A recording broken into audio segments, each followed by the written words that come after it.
کہتے ہیں کہ قیامت کے دن ایک بندہ ہوگا جس کی نیکیاں پہاڑوں جیسی ہوگی، پہاڑوں جیسی، اور جب اس کا اعمال نامہ تولا جائے گا تو اس کی نیکیوں سے پورا میزان بھر جائے گا۔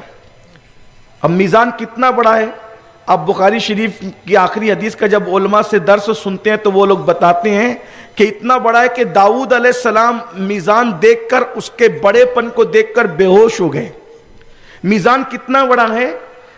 جن کو پتا ہے ان کو پتا، جن کو نہیں پتا میں ان کو آج بتا دوں۔ میزان، اللہ کا میزان، وہ ترازو جس پر ہمارے عمل تولے جائیں گے، وہ اتنا بڑا ہے۔ اللہ کے رسول علیہ السلام فرماتے ہیں زمین اور آسمان اس میں رکھ دیے جائیں تو اتنے معلوم ہو جیسے ایک بہت بڑے جنگل کے اندر انگوٹھی کا چھلا رکھا ہوا ہے۔ جہاں زمین اور آسمان انگوٹھی کے چھلے کی طرح ہو، وہاں میری تمہاری نیکیوں کی اوقات اور حیثیت کیا ہوگی؟ بتائیں کتنی نیکیاں کی ہیں؟ ہمارے پاس نیکیاں ہی کتنی ہیں۔ مگر مایوس نہیں ہونا، جس نبی نے میزان بتایا، میزان بھرنے کا طریقہ بھی بتایا۔ فرمایا جو سبحان اللہ کہہ دے، اللہ اس کو آدھا میزان بھر کرنے کی عطا فرماتا ہے، اور سبحان اللہ و بحمدہ کہہ دے تو اللہ اس کو پورا میزان بھر کرنے کی عطا کرتا ہے۔ ایک بار سبحان اللہ و بحمدہ کہہ دیا تو پورا میزان بھر کے نیکی مل گئی۔ اب بعد میں دوبارہ کہے گا تو پھر دیکھیے کیا کیا ہوتا ہے۔ سبحان اللہ، دیکھ رہے ہیں یہ ہمارے نبی کا کرم ہے۔ وہ تو نہایت سستا سودا بیچ رہے ہیں جنت کا، ہم مفلس کیا مول چکائیں، اپنا ہاتھ ہی خالی ہے۔ جو دن میں 100 مرتبہ پڑھے سبحان اللہ و بحمدہ سبحان اللہ العظیم، آقا علیہ السلام فرماتے ہیں اگر سمندر کے جھانک کے برابر بھی اس کے گناہ ہو تو اللہ اس کی مغفرت کر دیتا ہے، اور اس کو وہاں سے روزی عطا کرتے ہیں جہاں اس کا گمان بھی نہیں جاتا۔ بہت سارے لوگ کہتے ہیں حضرت روزی میں برکت کے لیے تعویذ دیجئے۔ سارے تعویذ تو رسول اللہ دے چکے، اب آپ کو کس کے تعویذ کا انتظار ہے؟ آپ کے گھر میں رکھا ہوا ہے سب کچھ، عمل تو کرو نا۔ ڈاکٹر کی دوائیاں جیب میں لے کے پھرنے والا کبھی شفا پا سکتا ہے؟ نہیں، اس کو کھانا پڑے گا، پریکٹیکل میں آنا پڑے گا۔ تو حضور تو فرما رہے یہ جو سبحان اللہ و بحمدہ سبحان اللہ العظیم ہے، آقا فرماتے ہیں صبح کے وقت فرشتے جو روزی بانٹنے نکلتے ہیں تو وہ یہی تسبیح پڑھتے پڑھتے روزی بانٹتے ہیں، اور جو یہ تسبیح پڑھتا ہے وہ روزی کے لیے کبھی محروم نہیں رہتا۔ بہرحال تو سرکار غریب نواز فرماتے ہیں کہ حدیث پاک میں آیا ہے کہ ایک بندہ ہوگا اس کی نیکیاں پہاڑوں جیسی ہوگی اور میزان بھر جائے گا اس کی نیکیوں سے، اور نیکیوں کا پلڑا بھاری ہو جائے گا۔ یہ بھی بتا دوں کہ جو میزان ہے نا، اللہ کا جو ترازو ہے، دنیا کا ترازو اس کے الٹ ہے۔ یہاں جو چیز بھاری ہوتی ہے وہ نیچے کی طرف آتی ہے، اللہ کے ترازو میں جو بھاری ہوگی وہ اوپر کی طرف جائے گی کیونکہ وہ نور کی ہوگی۔ ہاں یہ بھی یاد ہے، جو بھاری پلڑا ہوگا وہ اوپر جائے گا، اور جو ہلکا پلڑا ہوگا وہ نیچے آئے گا، اور بہت بڑا ترازو ہے وہ۔ سبحان اللہ۔ یہ بھی ایک بات ہے، اللہ کے رسول علیہ السلام سے پوچھا گیا یا رسول اللہ ہم آپ کو کہاں تلاش کریں؟ مجھے قیامت میں 3 جگہ تلاش کرنا، یا میں میزان پہ رہوں گا ترازو، یا پلسرات پہ رہوں گا، یا پھر میں حوض کوثر پہ رہوں گا۔ 3 جگہ میں سے مجھے کہیں بھی تلاش کرنا۔ حوض کوثر پہ کیا کر رہے ہوں گے؟ کہ پیاسوں کو کوثر پلا رہا ہوں گا۔ کیا مزہ آئے گا اس دن، پینے والے غلام ہوں گے، پلانے والے آقا ہوں گے، اپنے گورے گورے نرم و نرم خوبصورت ہاتھوں سے حضور پلائیں گے اور پیتے جائیں گے۔ اور پھر حوض کوثر پہ صرف حضور نہیں ہوں گے، اللہ کے رسول فرماتے ہیں حوض کوثر کے 4 کونے ہوں گے، ایک پر ابو بکر ہوں گے، ایک پر عمر ہوں گے، ایک پر عثمان ہوں گے، ایک پر علی ہوں گے۔ اور فرمایا جو ابو بکر کا دشمن ہوگا علی اس کو نہیں پلائیں گے، اور جو علی کا دشمن ہوگا ابو بکر اس کو نہیں پلائیں گے۔ یعنی کہ نہ ادھر والوں کی ادھر جمنی ہے، نہ ادھر والوں کی جمنی ہے، ہمارا ہی بیڑا پار ہے، اہل سنت کا ہے بیڑا پار۔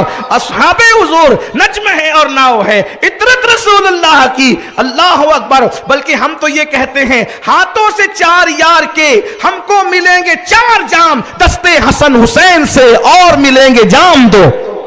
اس لیے صحابہ کو ہی مانو، اہل بیت کو ہی مانو، اپنے دماغ نہ چلاؤ، اپنا دماغ نہ چلاؤ۔ ہم دونوں کو مانتے ہیں کیونکہ یہ بھی حضور والے ہیں، یہ بھی حضور والے ہیں، اور ہمیں کیا حق ہے فرق کرنے کا؟ ہمارا تو عقیدہ یہ ہے حضور کی گلی میں اگر کتا فرشتہ بھی بیٹھے تو ہمارا مسلک یہ کہتا ہے اس سے بھی پیار کیا جائے. حضور کے یاروں کی بات تو بہت بڑی ہے, حضور کے پیاروں کی بات تو بہت بڑی ہے. ہمیں تو درس دیا جاتا ہے, رضا کسی سگے طیبہ کے پاؤں بھی چومے, تم اور آہ کے کتنا دماغ لے کے چلے.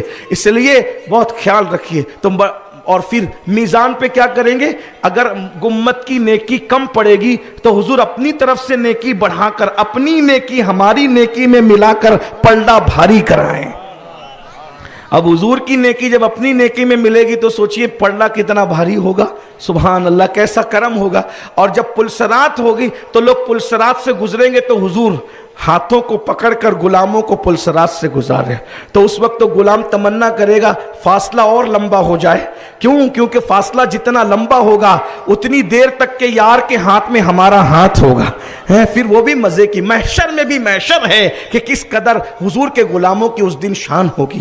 تو بہرحال غریب نواز فرماتے ہیں کہ پہاڑوں جیسی نیکیاں نیکی اور میزان بھر گیا.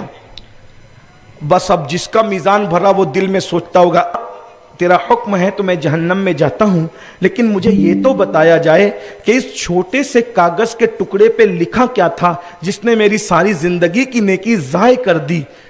تو اللہ کے رسول فرماتے اس سے کہا جائے گا تو نے صرف ایک مرتبہ زندگی میں صرف ایک مرتبہ چلا کر اپنی ماں سے یا اپنے باپ سے بات کی تھی, اسی چلانے کی وجہ سے ایک بار باپ کے سامنے چلا کر گفتگو کر کے انہیں دہشت میں مبتلا کیا, انہیں تکلیف میں مبتلا کیا, یا ماں کو چلا کر کے ڈرایا, دہشت میں مبتلا کیا.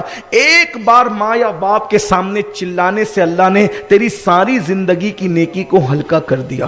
اور جو پہاڑوں جیسی نیکیاں لے کر آئے گا, صرف آپ بتائیں جن کے سامنے چلانے کا یہ حال ہے, ان کو دھکے دینا, ان کو تکلیف دینا, ان کو اذیت پہنچا, کتنی تکلیف کی بات ہے. اپنے گھروں میں بلیاں اور کتے پال رہے ہو اور اپنے ماں باپ کو گھر سے باہر نکال رہے ہو, یہی تمہارا رحم دلی ہے. کتوں کو بستر میں لے کے سوتے ہو, بلیوں کو بستر میں لے کے سوتے ہو, اور ماں باپ کی کھٹیا باہر لگا کر کے رکھے. غور تو کیجئے مسلمانوں, ہم دین سے کتنے دور ہو گئے. بس بات زیادہ طویل ہوگی, جو واقعہ ہے میں وہ کبھی بعد میں پھر بیان کر دوں گا. ابھی میاں کا بیان سن لیں, اور اللہ سے دعا کرتا ہوں کہ میاں کو اللہ شفا دے دے اور یہ ہمارے درمیان کچھ گفتگو کریں. مجھے ایک محفل میں اور بھی شریک ہونا ہے. آپ جانتے ہیں کہ جمعہ کا دن مرکزی اجتماع کا دن ہوتا ہے, ہفتہ واری اجتماع کا دن ہوتا ہے.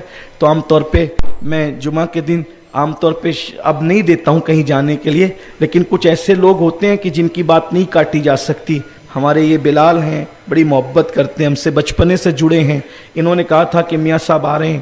اب بلال کہے اور اس کے بعد پھر ہمارے مخدوم زادے آئیں تو پھر ہمیں آنا چاہیے, اس لیے کہ ہم چہرے نہیں دیکھتے, ہم تو مخدوم کی چوکھٹ دیکھتے.